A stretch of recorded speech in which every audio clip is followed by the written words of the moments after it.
जय हिंद साथियों, स्वागत है आप सभी का आपके अपने चैनल में।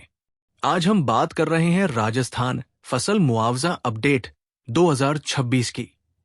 ये जानकारी उन लाखों किसानों से जुड़ी है जो पिछले 2 साल से अपनी फसल नुकसान की भरपाई का इंतजार कर रहे हैं। कई किसान लगातार कलेक्टर कार्यालय और उपखंड कार्यालय के चक्कर लगा रहे हैं, ज्ञापन दे रहे हैं, लेकिन अभी तक पूरी राहत नहीं मिल पाई है। राजस्थान के जालौर जिले के रायतल गांव सहित आसपास के क्षेत्रों के किसानों ने अपनी समस्या खुलकर रखी है।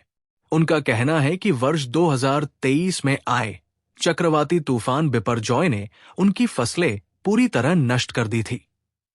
जालौर डिस्ट्रिक्ट, बरमर, सिरोही और आसपास के इलाकों में तेज बारिश और आंधी से बाजरा, मूंगफली, ग्वार और कपास जैसी फसलों को भारी नुकसान हुआ।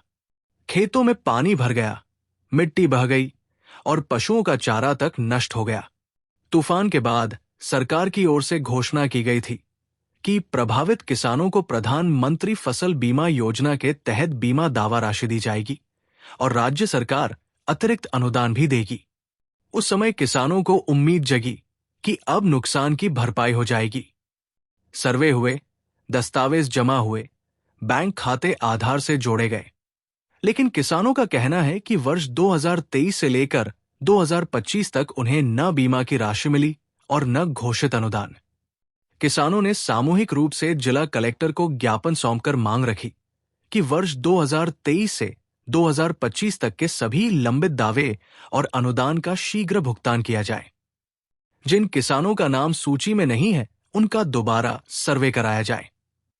प्रशासनिक स्तर पर जिम्मेदारी तय हो और भविष्य में ऐसी स्थिति न बने, इसके लिए स्थायी व्यवस्था बनाई जाए। कुछ किसानों ने आहोर क्षेत्र के विधायक छगन सिंह राजपुरोहित पर भी आरोप लगाए कि उनसे संपर्क करने की कोशिश की गई, लेकिन संतोषजनक जवाब नहीं मिला। किसानों का कहना है कि चुनाव के समय जनप्रतिनिधि गांव-गांव आते हैं, लेकिन संकट के समय उनकी आवाज नहीं सुनी जाती। फसल नष्ट होने के बाद किसानों पर कर्ज का बोझ बढ़ गया।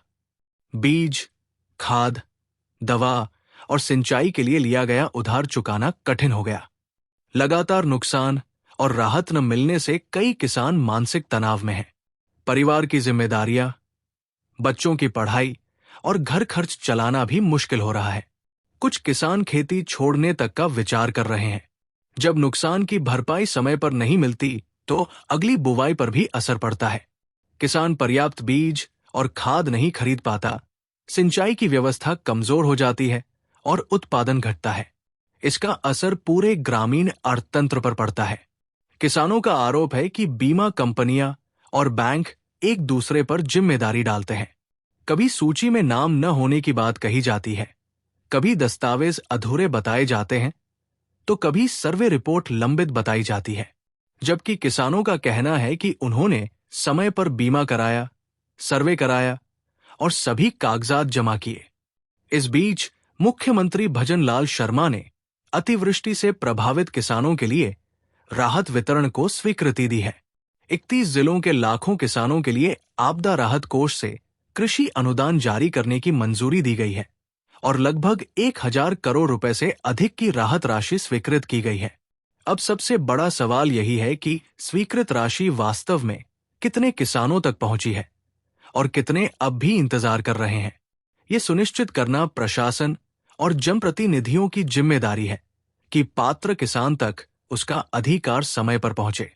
यदि आपने भी फसल बीमा कराया था और अभी तक राशि नहीं मिली है, तो अपने क्षेत्र का नाम जरूर बताएं। आपकी आवाज उठाना भी जरूरी है। इसी तरह राजस्थान प्रदेश की हर सटीक और महत्वपूर्ण जानकारी आप तक पहुंचती रहे, इसके लिए जुड़े रहिए। वीडियो को अधिक से अधिक किसान साथियों तक जरूर साझा करें, ताकि कोई भी किसान जानकारी के अभाव में पीछे न रह जाए। जय हिंद किसान साथियों।